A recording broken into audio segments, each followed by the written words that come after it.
이 시각 헤드라인입니다. 첫 번째 소식입니다. 도널드 트럼프 미국 대통령이 나토 회원국들의 방위비 분담금 인상을 요구하고 EU와의 관계가 불공정하다고 비판했습니다. 스위스 다보스에서 열린 세계 경제 포럼에서 화성으로 참석해서 우리는 미국 내에서 상식을 되살리는 가운데 해외에서 힘과 평화, 안정을 되찾기 위해 빠르게 움직이고 있다고 코멘트하기도 했습니다. 두 번째 헤드라인입니다. SK하이닉스가 HBM 시장 점유율을 높여가며 AI 반도체 시장의 주도권을 확보했습니다. 그러나 도널드 트럼프 미국 대통령이 AI용 반도체와 전기차 등 핵심 수출품에 대한 관세 부과 가능성을 제기하면서 국내 산업계에 또 다른 변수로 등장하기도 했습니다. 세 번째 헤드라인입니다. 23일 열린 고려아연 임시주총에서 이사수를 19명으로 상한하는 안건이 통과했습니다. 가처분 신청 인용에 대한 법원 결과가 나온 이후 고려아연 회장이 강수를 둔 것으로 풀이되고 있습니다. 마지막 헤드라인입니다.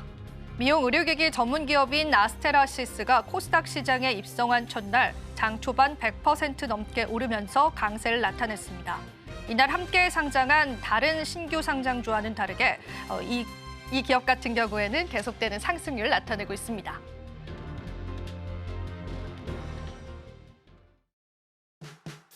시청자 여러분 안녕하세요. 마켓 쇼쇼쇼 진행을 맡은 이지영입니다. 자, BOJ의 일정을 소화해 갔던 우리 시장이었습니다. 우려했던 거와는 다르게 지수는 그래도 탄력을 나타내고 있고요. 일시적으로 흔들리는 모습을 보여주기도 했지만요. 이내 수급이 다시 회복되면서 외국인 쪽으로의 4천억 원 넘는 선물 매수도 눈에 띄는 시장입니다. 자, 연휴를 앞둔 시장입니다만 그에 반해서도 또 활기찬 모습까지도 확인되고 있는데요. 자, 그렇다면 마감 시장 30분 앞두고 우리 시장 어떻게 흘러가고 있는지 저와 함께 체크해 보겠습니다. 자, 국내 주요 종목군들에 관한 흐름들 살펴보시겠습니다. 엇갈린 양상들 보여주고 있지만 그래도 또 상승불이 만연한 시장인데요. 자, 오늘 삼성전자와 하이닉스는 쉬어가는 흐름 보여주지만 HD, 현대, 일렉트릭과 같은 종목군들이 다시금 반등에 성공해주면서 5%가량의 상승률 나타내주고 있습니다. 자, 오늘 또 자동차 업종도 보셔야 될 것 같은데요. 기아 같은 경우에는 지난해 매출이 107조, 그리고 영업이익 역시도 사상 최대치를 기록하면서요. 계속되는 국내 자동차 업체들에 관한 실적 가능성들이 더욱더 높아지고 있는 시점입니다.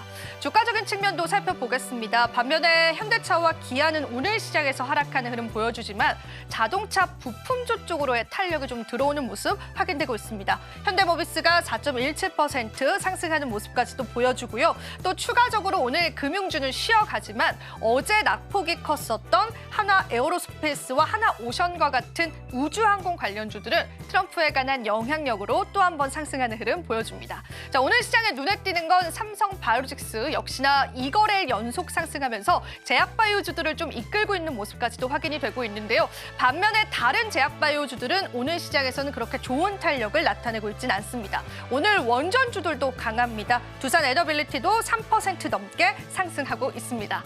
자, 그러니까 아직까지도 우리 시장은 트럼프의 영향력들의 가시권 안에 들어왔다라는 분석들 나오고 있습니다.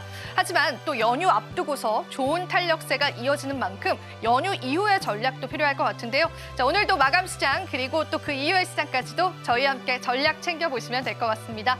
자, 그럼 마켓 쇼쇼쇼 2부도 본격적으로 출발합니다.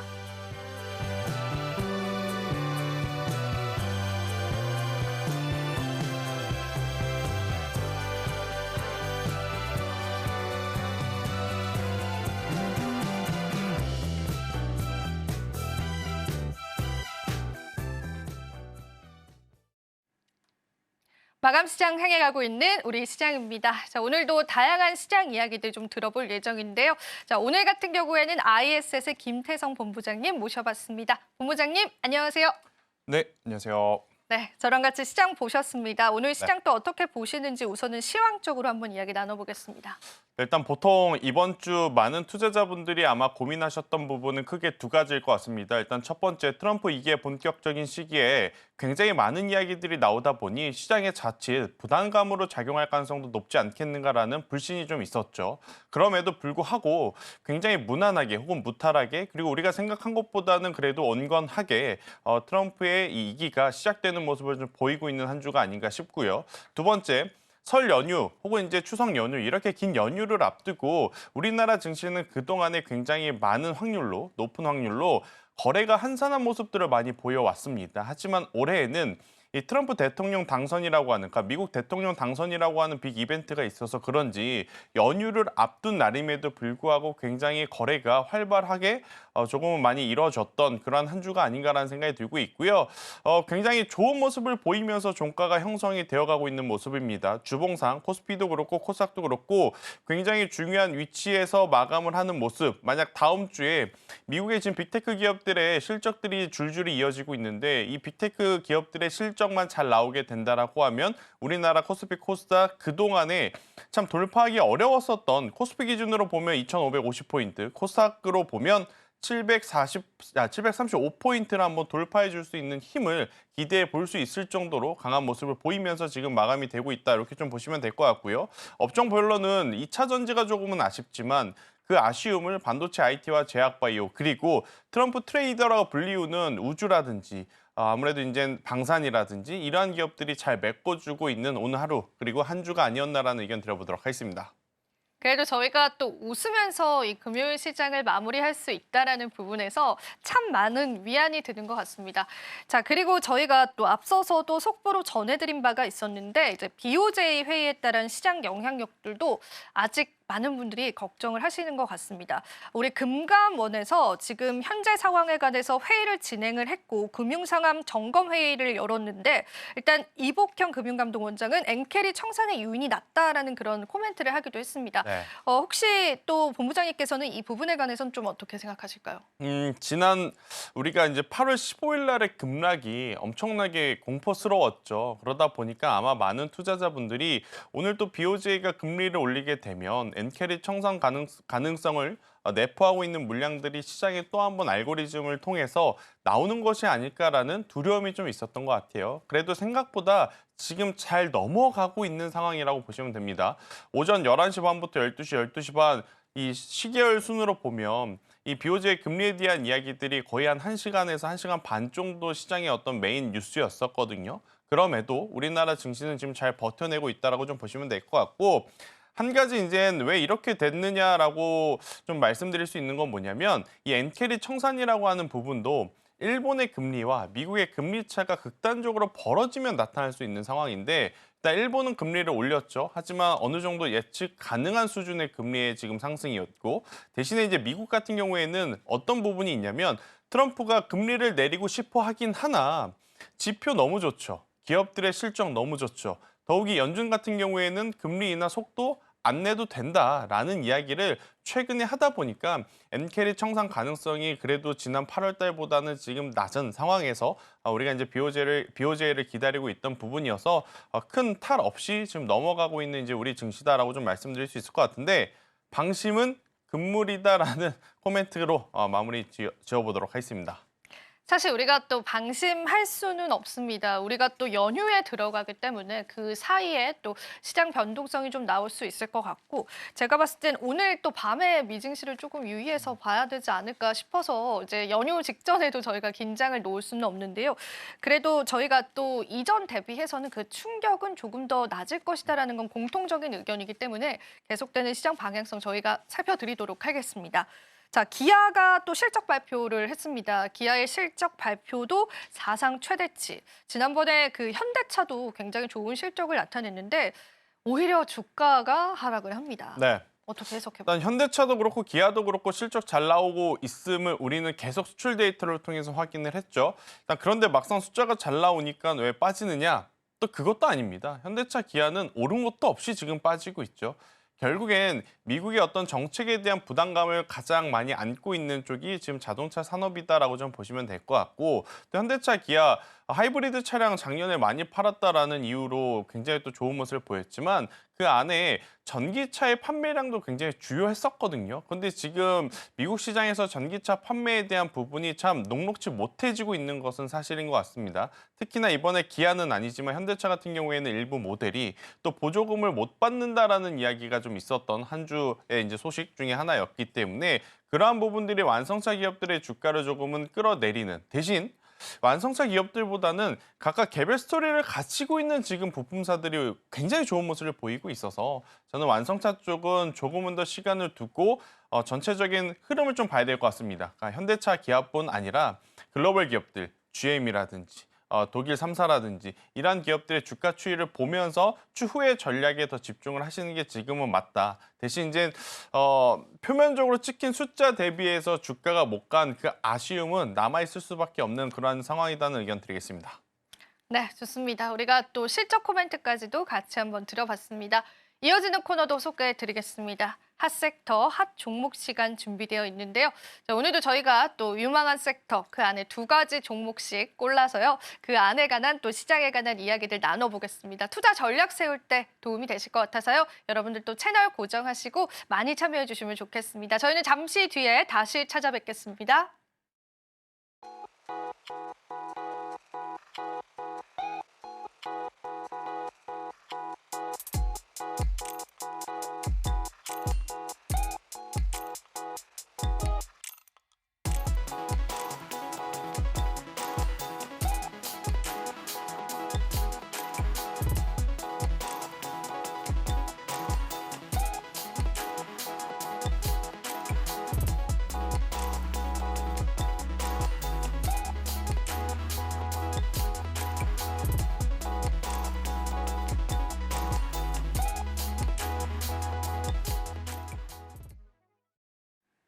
핫섹터, 핫 종목 시간 함께하고 있습니다.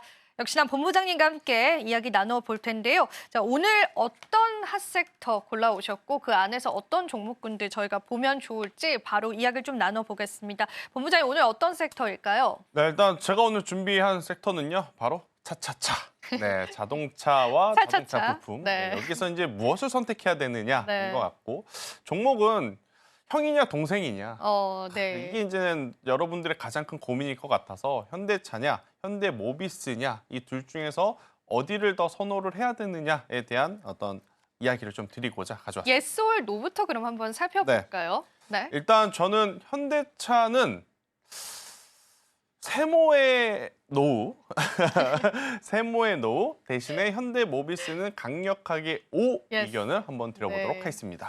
현대차는 세모의 노다라고 해주셨고 현대모비스는 예스입니다. 일단은 우리가 자동차 이 업종에 관해서도 모멘텀을 체크해보면 좋겠습니다. 잘 파는 건 알지만 이게 시장에서의 반응도가 얼마나 나올 것이냐 한번 풀어주시죠. 일단은 잘 파는 게 중요했던 2024년도였다면 2025년도는 뭐가 더 중요하냐면 잘 파는 것은 일단 기본. 여기에 이 완성차 관련 기업들의 대표 주자 이제는 GM과 같은 기업들이 아니라 GM과 포드가 아니라 테슬라를 봐야 되는 거죠. 그러니까 자동차 산업의 거의 마지막 어떤 꽃은 FSD 자율주행으로 가고 있는 상황이다 보니 우리나라 완성차 기업들도 과연 글로벌 시대의 속도에 발맞춰서 성장을 하고 있느냐 없느냐 이것도 굉장히 중요한 기준으로 작용할 가능성이 높다는 생각이 듭니다. 일단 트럼프가 자율주행 규제 완화에 굉장히 속도를 내고 있는 이러한 흐름 속에 우리나라 관련 기업들의 어떤 기술력을 또 선보이는 모습들이 가장 중요한 상황. 그런데 아직 우리나라 현대차 혹은 기아 같은 경우에 사실 우물 안의 개구리라는 표현이 맞을 것 같아요. 그러니까 우리나라 안에서는 독보적이지만 전 세계에서 그들의 이목을 끌어당기기에는 아직은 부족한 부분들이 조금 더 있지 않겠는가라는 의견을 한번 드려보도록 하겠고요. 지금 앞서 현대차도 그렇고 기아도 그렇고 굉장히 좋은 실적을 냈음에도 불구하고 주가가 올라가지 못하는 가장 큰 이유 중에 하나는 뭐였냐면 생각보다 낮은 영업이익률에 있습니다. 그리고 생각보다 폭발적으로 늘어나지 못하는 가이던스에 우리가 좀 주의를 해볼 필요는 있을 것 같아요. 분명히 작년 상반기와 하반기에 우리가 무슨 이야기를 하면서 현대차와 기아에 관심을 가졌냐면 상반기에는 하이브리드 차량 많이 팔려서 괜찮다가 거의 주된 메인이었습니다. 하반기에는 차량 판매량이 다소 주춤하더라도 원달러 환율이 급등을 했기 때문에 환율 수혜로 볼 수 있는 자동차 기업들은 당연히 실적이 잘 나올 수 있다는 기대감이 있었어요. 하지만 막상 뚜껑을 열어보니까 어땠죠?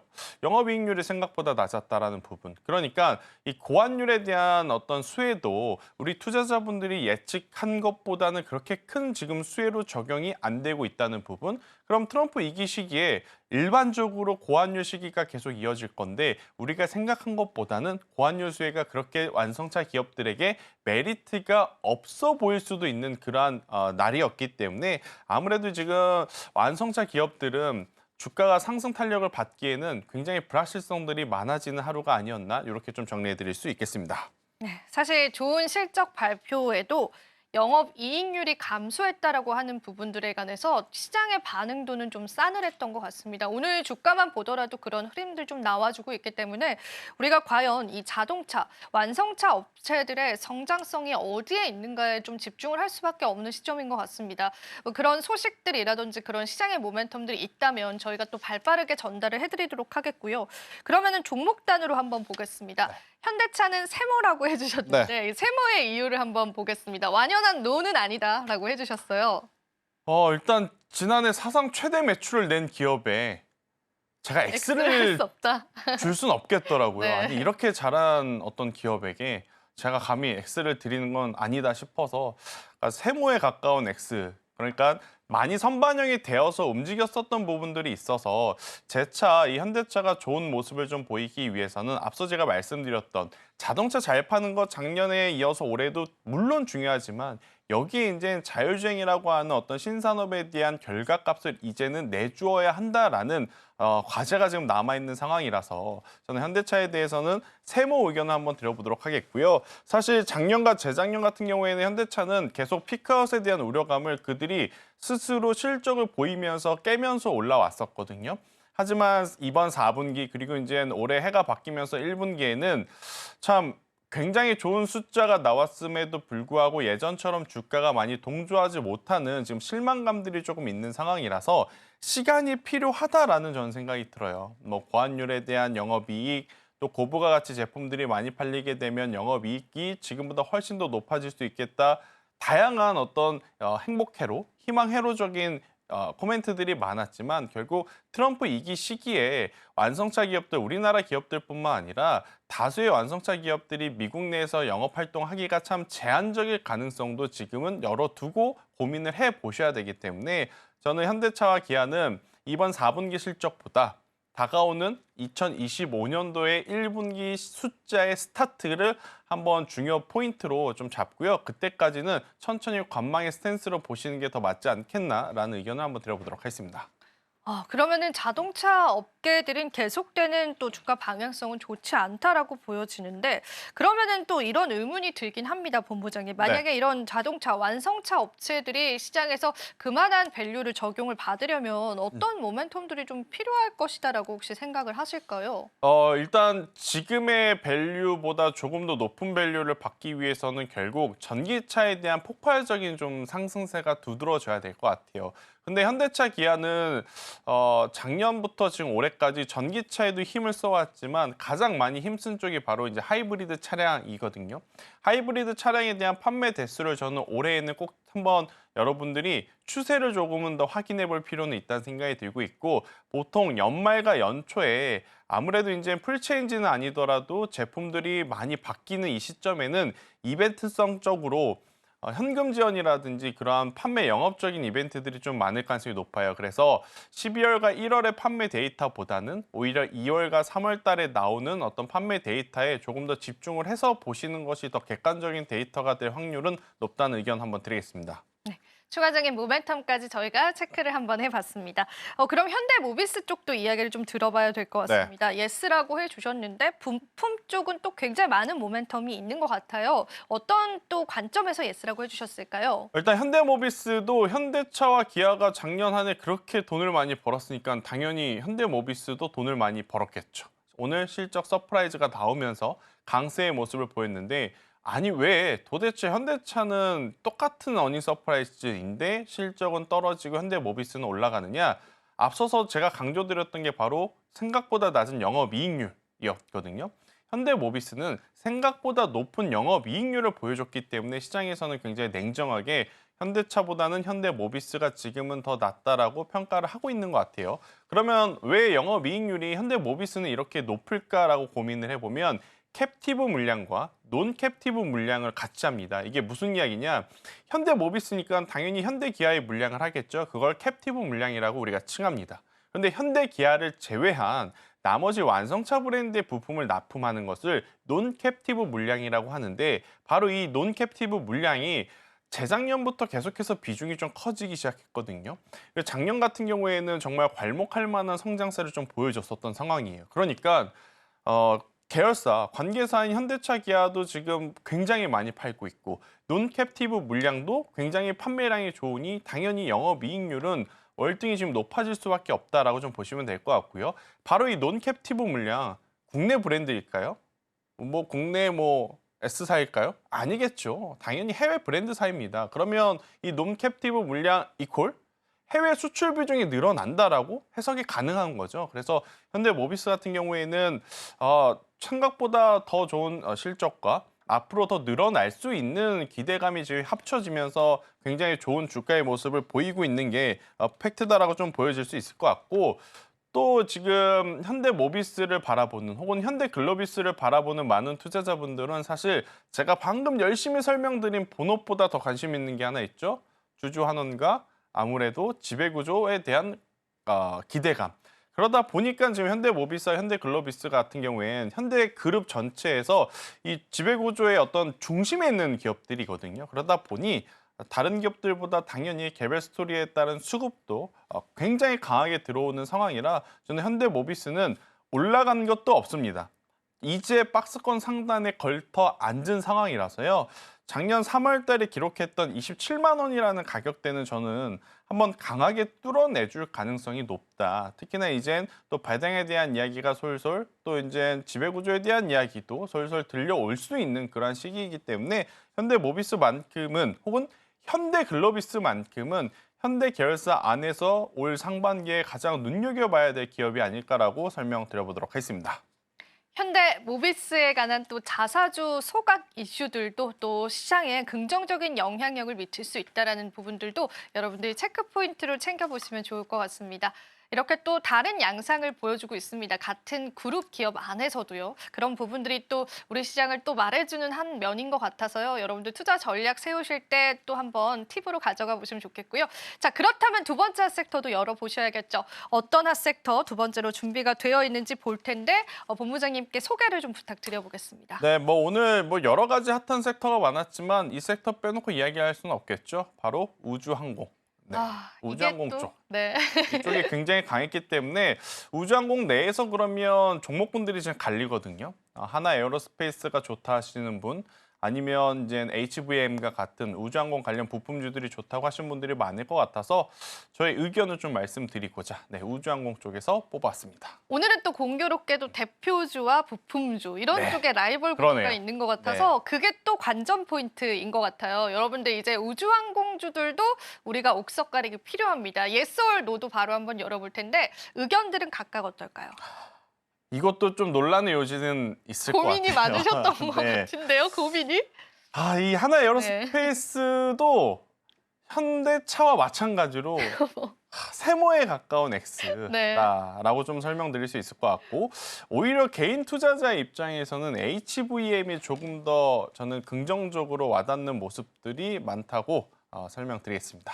그리고 또 우주항공 쪽 섹터에 관해서는 이런 부분이 궁금합니다. 우주항공 쪽 섹터가 사실은 주목받은 지가 처음은 아닌 건 아는데 우리가 우주항공 쪽 그 섹터 안에서 자꾸만 추가되는 기업들도 있는 것 같아서 맞아요. 확장을 어느 정도까지 놓고 봐야 하는지 좀 궁금합니다. 사실 껴주고 싶지 않은 기업들도 많아요. 들어오니까, 네, 그죠? 그런데도 불구하고 약간 주식시장은 돈이 모든 것은 이제 답변을 해주는 거라서 지금 확장이 되고 있는 것은 맞습니다. 하지만 여러분들이 그 기업들을 볼 때 단순히 테마적으로 움직이고 있는 상황인지, 아니면 그 기업만의 어떤 기술력을 가지고 있어서 혼자 자생을 할 수 있는 기업인지 아닌지 구별은 꼭 해주셔야 되지 않을까라는 생각이 들어요. 지금 좋은 게 좋은 거다라고 트럼프가 말하는 혹은 일론 머스크가 강조했던 산업들이 시장에서 가장 핫할 수밖에 없는 상황이 있고, 그게 이제 대표적인 게 앞서 살짝 언급드렸던 자율주행, 그리고 그 다음 순위 바로 이제 우주항공이 아닐까 싶어요. 그러다 보니까 정말 잠잠했었던 우리나라 국내 우주항공주들도 이번 주 들어오면서 안 오른 종목 찾기가 굉장히 어려울 정도로 시세가 지금 나오고 있는데 우리나라 우주항공 관련주도 앵커님께서 이야기하셨다시피 이번이 처음이 아닙니다. 작년 이맘때도요, 여러분들. 우주항공주 꼭 보셔야 된다고 제가 제 스스로 말하고 다녔던 걸 제가 기억합니다. 굉장히 죄송스럽죠. 이제 와서야 많이 움직이니까 그나마 다행이지만 제 이야기를 지난해 연초에 듣고 투자를 하신 분들은 3월, 4월, 5월, 6월, 7월 아마 제가 TV에만 나오면 욕을 하셨을 것 같습니다. 그만큼 우주항공청에 대한 이야기는 많았지만 막상 뚜껑을 열어보니까 우리나라 국내 자생할 수 있는 기업들이 많이 없었다라는 게 가장 큰 단점 중에 하나였기 때문에 일단 지금 이렇게 움직이는 것 안에서도 계속해서 이제 테슬라하고의 연결고리가 강한 기업 그리고 우주항공뿐만 아니라 아무래도 가지고 있는 본업이 확장성을 가지고 다른 산업과 시너지 효과를 낼 수 있는 기업을 저는 찾는 게 키포인트가 아닐까라는 의견 드리겠습니다. 그렇습니다. 우리가 조금 옥석 가리기가 지금 필요한 시점이라서 우주항공주에 많은 종목군들이 편입되고 있지만 그 부분에 관한 주의는 필요할 것 같고요.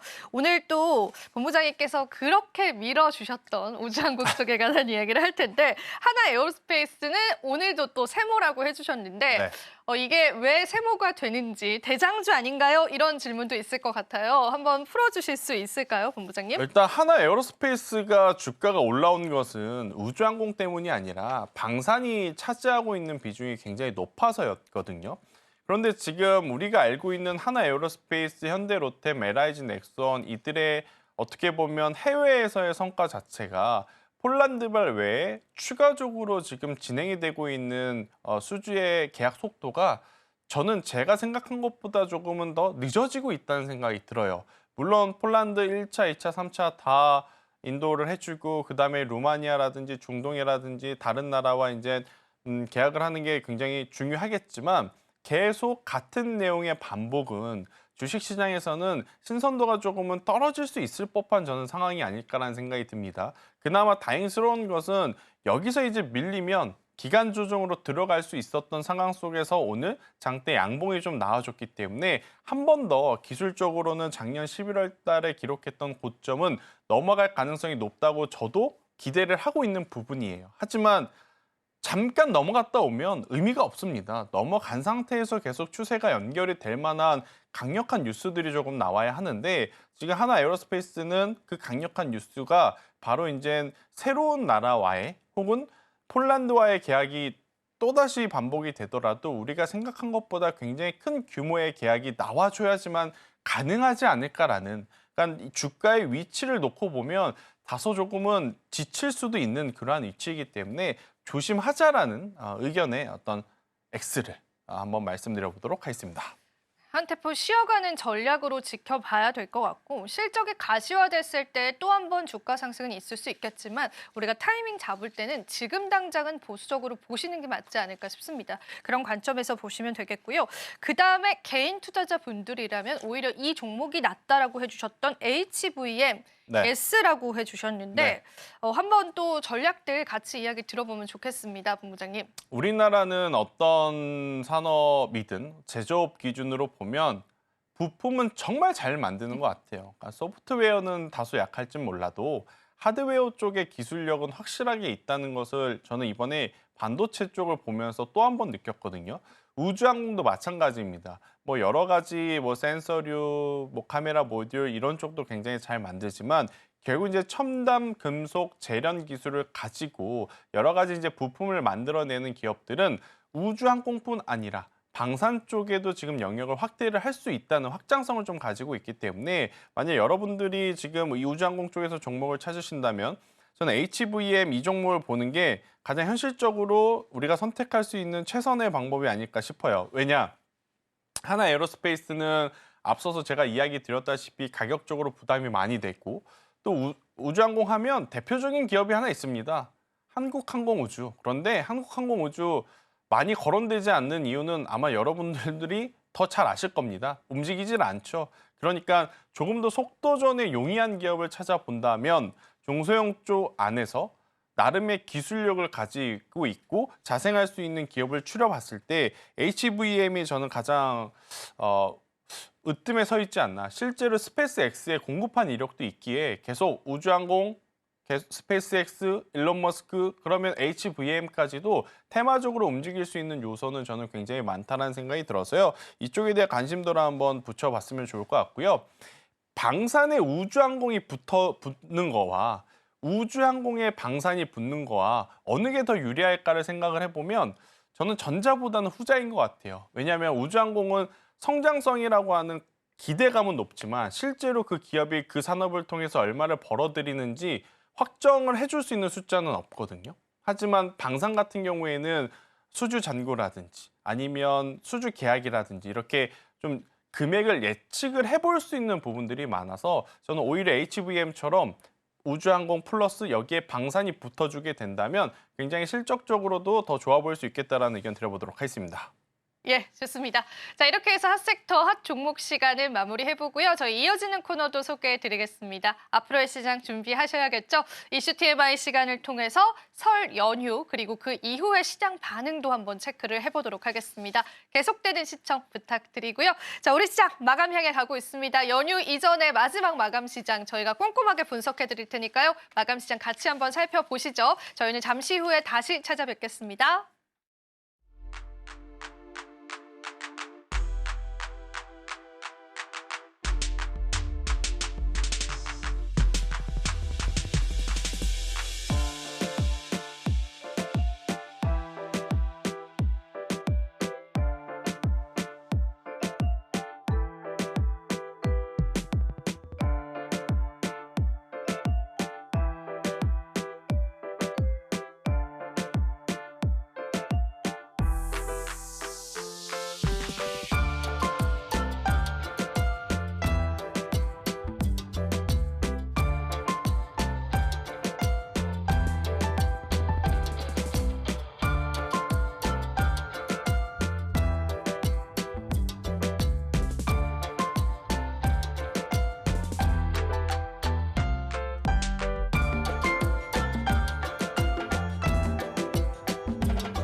오늘 국내 증시 마감 지어졌습니다. 코스피, 코스닥 모두 다 상승 마감했는데요. 코스피는 2,537포인트, 그리고 코스닥은 729포인트 마감 지어졌습니다. 오늘 수급적으로 장 막판 들어서 선물에서 외국인이 조금은 덜어내긴 했지만 그래도 3,500억 원의 매수 포착이 되고 있고요. 그리고 현물에서도 2,000억 원 넘게 매수하는 모습 보여줬습니다. 연휴 앞두고서는 굉장히 수급적으로 또 양호했다라고 표현이 되고요. 상승 종목군들도 많았던 시장이었는데요. 본부장님과 함께 마감 시장 이야기 들어보겠습니다. 네, 일단 이 정도의 등락률이라면 연휴를 앞둔 것 치고는 저는 굉장히 강했다라고 좀 말씀드릴 수 있을 것 같아요. 특히나 어제 미국 증시가 전략 후강이었거든요. 그러니까 장 초반만 하더라도 굉장히 많은 종목군들이 흔들렸으나 결국 트럼프의 입에 또 집중된 기업들이 힘을 내주면서 마지막에 힘을 줬기 때문에 오늘 우리나라 증시도 그러한 모습들이 좀 이어지면서 결국 트럼프 트레이드에 조금 더 민감하게 반응을 했었던 종목군들이 더 강세였다라고 정리해드릴 수는 있을 것 같고요. 좀 전체적으로 코스닥 같은 경우에는 수급이 저조하죠. 그러니까 많이 판 것도 많이 매수를 한 것도 아닌 전형적인 어떻게 보면 연휴를 앞둔 수급 종가다라고 좀 보시면 될 것 같고 코스피 같은 경우에는 그래도 의미 있는 건 연기금의 매수세가 그래도 여러 섹터에 지금 다양하게 들어온 하루가 아니었나라는 생각이 들어서요. 만약 다음 주에 큰 어떤 변동성만 없다면 2월 초까지라도 우리나라 증시는 조금 더 이제 수급을 통해서 개선이 될 요소들이 조금은 더 많아질 수 있겠다. 특히나 원달러 환율이 1,430원대로 지금 이제 다시 한번 내려와 줬기 때문에 조금만 더 내려왔으면 하는 개인적인 바람과 함께 이 정도의 시장이라면 정말 탄탄하게 마무리되었다고 설명드리겠습니다. 네, 하지만 또 우리가 뭐 연휴 이후에 어떤 변동성 나타날지는 모르는 시장이라서 그래도 약간은 조심성은 있었던 시장이었던 것 그렇죠. 같아요. 하지만 또 연휴 이후에 저희가 또 여러분들과 함께 할 거니까 같이 든든하게 또 시장 전략 잡아보면 될 것 같고요. 그러면은 이제 오늘 어떤 섹터군들이 시장을 주도했었는지를 살펴볼 텐데요. 오늘도 핫섹터 살펴보면서요. 한번 본부장님과 투자 포인트 간략하게 좀 잡아보도록 하겠습니다. 자, 오늘 첫 번째 핫섹터 바로 보겠습니다. 고려아연 쪽에 관한 또 경영권 그렇죠. 분쟁 이슈 있었고 사실 이제 비철금속 쪽은 금이 굉장히 강했던 네. 거 플러스 정치 테마적인 성향도 조금 맞아요. 보이기도 하고요. 네. 굉장히 혼합된 섹터네요. 그러고 보니까. 일단 이쪽도 결국엔 그러니까 내부적으로 이제 이슈가 좀 있었던 테마주들이 굉장히 많지만 그래도 이번 한 주를 좀 통틀어서 봤을 때 저는 세아제강 혹은 세아제강 지주와 같은 기업들은 계속 여러분들이 보셔야 된다. 그러니까 이제 강관을 만드는 기업들, 천연가스라든지 LNG에 대한 수요는 당연히 트럼프 2기에 폭발적으로 늘어날 가능성이 높으니 우리가 지금 전력기기를 좋게 보는 이유는 뭐냐면 HD현대일렉트릭과 효성중공업, LS엘렉트릭이 미국에 진출해서 증설을 했기 때문이거든요. 세아제강 지주도 마찬가지입니다. 그러니까 여러 가지 다양한 이슈 때문에 이쪽은 테마적으로 움직이는 확률도 굉장히 높지만 세아제강과 세아제강 지주만큼은 실적을 기반으로 한 또 이제 미국의 공장을 갖고 있는 그러한 인프라를 기반으로 한 상승세가 가능하기 때문에 저는 만약 이쪽에서 힌트를 혹은 이제 이쪽에서 종목을 찾으신다면 해당 종목에 대한 뷰를 조금은 중장기적으로 보시는 게 더 유리하지 않겠나라고 설명 한번 드리겠습니다. 네, 좋습니다. 자, 이쪽에 관해서는 개별적인 이슈이기 때문에 우리가 섹터 전체를 뭉뚱그려서 보기엔 다소 무리가 있는 것 그렇죠. 같습니다. 그래서 하나하나의 개별 이슈들을 여러분 집중해 보시면 좋겠고요. 이어지는 핫섹터도 바로 한번 살펴보도록 할게요. 자, 오늘 두 번째 핫섹터는 역시나 관련한 우리 트럼프 트레이드 관련한 또 관련주이기도 한데요. 셰일가스라는 섹터 안에도 이제 종목군들마다의 모멘텀이 좀 다양해서요. 네. 어떻게 전략 잡아볼까요? 일단 공통적으로 해당 섹터의 다수의 종목군들의 실적이 굉장히 잘 나오고 있다고 지금 보시면 됩니다. 그러니까 보통 실적이 잘 나오면 우리가 이제 세론에 대한 걱정을 하죠. 하지만 지금 이 원전이라든지 에너지 쪽 같은 경우에는 세론이 뭡니까? 계속해서 올라만 가죠. 저도 이번 주 초에 HD현대일렉트릭 실적 발표 나오고 나서 밀리는 걸 보고 이번 주에 조심해야겠다라고 생각을 했는데 조심할 게 아니라 실적이 잘 나오는 에너지 관련주들은 더 공격적으로 봐도 괜찮다라고 생각이 들 정도로 지금 좋은 흐름들이 나오고 있어서 이쪽에 대한 관심도는 여러분들이 열심히 한번 또 체크를 하셔야 될 것 같고 그 중심엔 또 어떤 에너지가 있겠느냐? 바로 원전이 있다라고 좀 보시면 됩니다. 원전 같은 경우에는 대형 원전과 소형 원전을 나눌 수 있는데 지금 전 세계가 원하는 것은 지금 SMR, 소형 원전. 그러다 보니 소형 원전에 조금 더 특화되어 있는 기업들의 주가의 상승 탄력이 굉장히 강하게 흘러나오고 있는 상황이라서 대표적으로는 두산 에너빌리티와 BHI를 저는 해당 섹터에 대표주로 좀 뽑으면서 이들이 현재 더 올라갈 수 있는 룸 자체가 지금 많이 남아있는 상황이라 이쪽을 좀 바라보시는 게 맞을 것 같고요. 에너지를 만들면 그 에너지를 또 이동해야 되는 케이블, 전선들이 또 많이 필요하죠. 전력기기가 많이 필요하고 그래서 전선주들까지 이제 확장성을 한번 체크를 해보시면서 보시는 게 맞지 않을까라는 의견 드리겠습니다. 네, 좋습니다. 역시나 트럼프 트레이드 반영해가는 시장이기 때문에 이쪽 섹터는 관심은 계속 둬야 될 것 같습니다. 물론 매매 타점 잡기 힘드실 테지만 그래도 우리가 관심 가는 섹터로 항상 바라보셔야 될 것 같고요. 이어지는 핫섹터도 바로 한번 좀 체크를 해보도록 하겠습니다.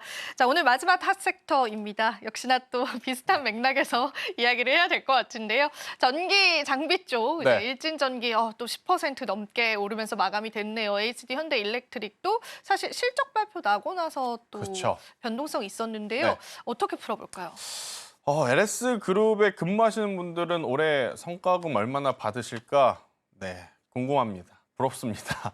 그러니까 전사가 지금 모두 돈을 잘 벌고 있는 상황이니만큼 LS 그룹사에 대한 추가적인 상승세는 더 기대를 해볼 필요가 있다 생각이 들고 있고 그동안에 만년 3위였었죠. HD현대일렉트릭과 효성중공업에 밀려서. 하지만 이번 실적과 또 수주 잔고를 또 체크를 해보니 만년 3위가 아니라 굉장히 또 빠르게 치고 올라갈 수도 있겠다는 기대감을 좀 보여주더라고요. 그래서 저는 만약 이쪽에서 투자 힌트를 얻고자 하시는 분들은 다른 기업들보다 LS라는 단어가 들어간 기업들이 가장 어떻게 보면 유리하지 않을까라는 생각이 들고 있고, 혹은 산일전기처럼 특수변압기라든지 해외 매출 비중이 전체 매출 포션에서 70에서 80%가 넘어가는 기업들이 오히려 더 좋아질 수 있는 요소들이 지금 많은 상황이라서요. 이쪽에 대한 관심도도 종목을 잘 압축을 하셔서 대응하셔야 된다는 의견 드리겠습니다.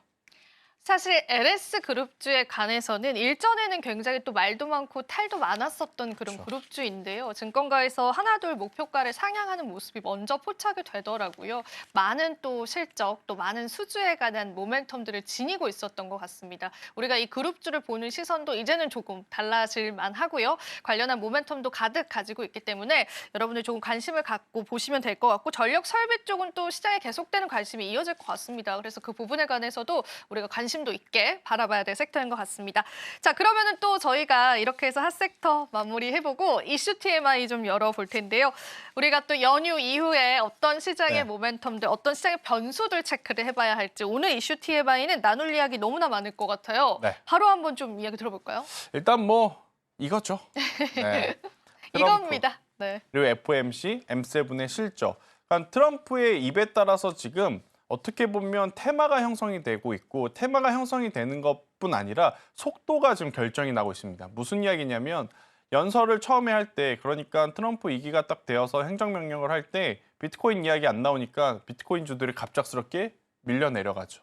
그러고 나서 조선 이야기 안 하니까 조선주들 우리나라 국내 시장에서도 이틀 전에 확 밀려 내려오죠. 근데 또 코인 이야기 하니까 코인 다시 살아나고, 조선 이야기 하니까 조선 살아나고, 지금 그러한 상황이라서 트럼프가 우리가 쉬고 있는 동안 허니문 기간이라고 보통 표현을 하더라고요. 1월 말까지 무슨 이야기를 쏟아내는지 여부가 가장 중요하지 않을까라는 생각이 들고 있고, 또 중간중간에 약간의 지금 삐걱거림이 좀 나오고 있죠. 누구와? 일론 머스크하고의. 그런데 그들의 감성을 제가 정확하게 알지 못하지만 우리가 보기에는 불편해 보이는 관계, 하지만 그들은 또 문제가 없다고 하니 일단은 이쪽도 한번 좀 체크를 하시면서 넘어가야 된다라는 생각이 들고 있고요. 어찌되었든 일단 트럼프의 입에서 나오는 섹터들은 저는 실적만 받쳐준다면 여전히 우리가 쉬고 와서도 강력하게 좀 보셔야 되는, 대표적으로는 뭐 조선주들의 조정, 전력기기주들의 이제 조정을 한번 노려보시는 게 맞지 않을까라는 의견 한번 드려보도록 하겠고요. 그리고 이제 FOMC는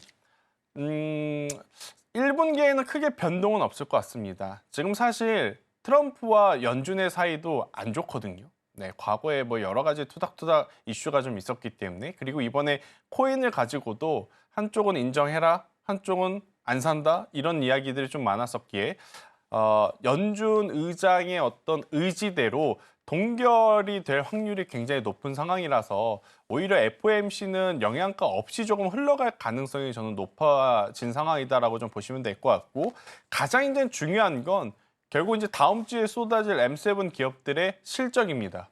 여기서 만에 하나 숫자가 하나라도 미스가 나오게 되면 미국 증시 같은 경우에는 역사적인 신고가 구간에서 계속해서 랠리가 이어져 왔던 상황이라서 차익 매도 물량을 좀 추리할 수 있는 빌미로 제공이 될 가능성이 높거든요. 그래서 빅테크 기업들의 실적, 그리고 이제 실적보다 더 중요한 건 가이던스이기 때문에 이 가이던스를 한번 여러분들이 잘 정리를 하시는 게 맞을 것 같다는 생각이 들고 있고, 엔비디아 특히 가장 중요하겠죠. 그리고 이제 애플에 대한 기대감도 지금 많이 낮춘 상황이지만 그래도 애플이 주는 상징성도 있으니까 여기에 테슬라 이제 실적까지 뭐 여러 가지 지금 체크를 해야 되는 그러한 상황이라서요. 저는 빅테크 기업들의 숫자를 좀 확인을 하고 우리가 비중 조절을 할 수 있는 상황이라서 오히려 연휴가 불편하다고 느껴지시겠지만 저는 그래도 이 정도면 괜찮은 일정이다. 그러니까 쉬면서 숫자가 좋으면 비중을 확대한다 생각을 하시면 되고, 숫자가 미스가 나오면 비중을 좀 줄이신다라고 생각을 하시면서 마음 편히 저는 시장을 보시는 게 맞지 않겠나라는 의견 한번 드려보도록 하겠습니다.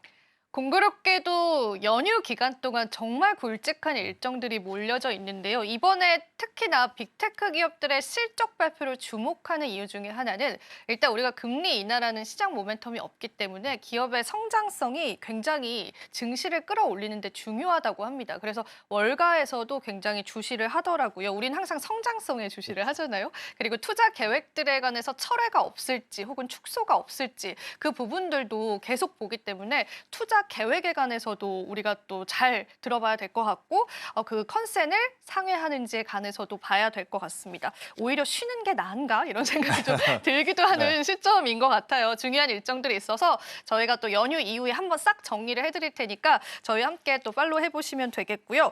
자, 그러면은 이 일정들 중에서 본부장님께서 승부주, 우리가 이 일정들을 소화하면서 어떤 승부주에 조금 집중을 해보면 좋을지 네. 오늘 그래도 골라주셨잖아요. 그렇죠. 물론 우리가 지금은 매수할 수는 없습니다. 이제 네. 장이 마감됐기 네. 때문에. 하지만 그래도 관심 있게 한번 지켜볼 만한 우리의 승부주 한번 열어볼까요? 네, 일단 제가 오늘 뽑아온 종목은 반도체 IT 소부장 중에서 KC텍이라는 기업을 좀 가지고 나왔거든요.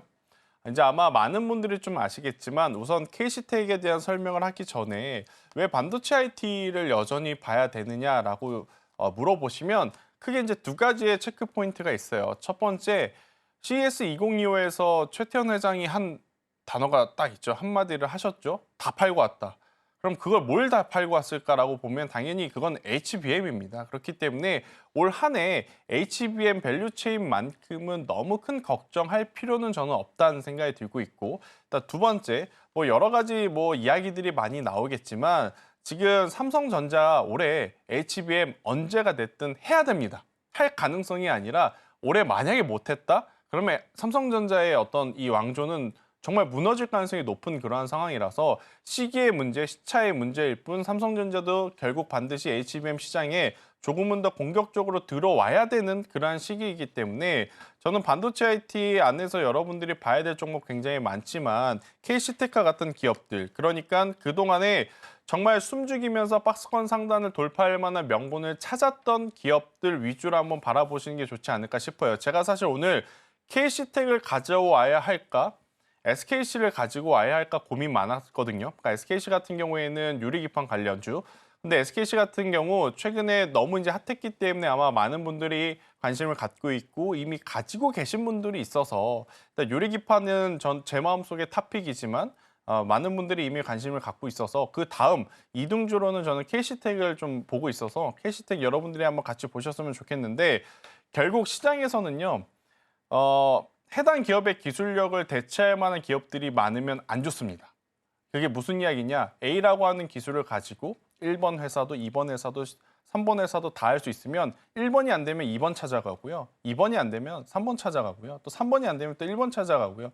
그런 현상들이 나타나기 때문에 뭔가 그 기업만의 확고한 기술력이 있는 게 우리나라 제조업 기술에는 혹은 제조업 산업에서는 굉장히 필요한데 바로 이제 이 KC텍이라고 하는 기업이 지금 자막에 나오고 있는 CMP 장비를 유일하게 보유를 하고 있는 기업이다라고 좀 보시면 될 것 같아요. 그래서 시스템 반도체 내에서도 이 KC텍이 가지고 있는 영향력 자체가 현재 굉장히 높은 상황이라서 실적적인 부분에 대한 속도는 당연히 있을 수는 있습니다. 지금 시장은 레거시 반도체와 또 이제 D램을 여러 기업 쌓아 만든 HBM 시대이기 때문에 시스템 반도체에 대한 관심도가 많이 줄어 있는 상황이라. 하지만 유일하게 장비를 가지고 있다라는 부분이 결국 시스템 반도체가 성장을 할 때 KC텍을 대형 고객사들이 찾는 이유 중에 하나일 수밖에 없기에 저는 만약 이 장비주들을 보시면서 지금 내가 한쪽 구석에 매수를 해둘 기업을 찾고 있다면 저는 KC텍과 같은 기업들을 바라보시는 게 맞지 않을까라는 생각이 들어요.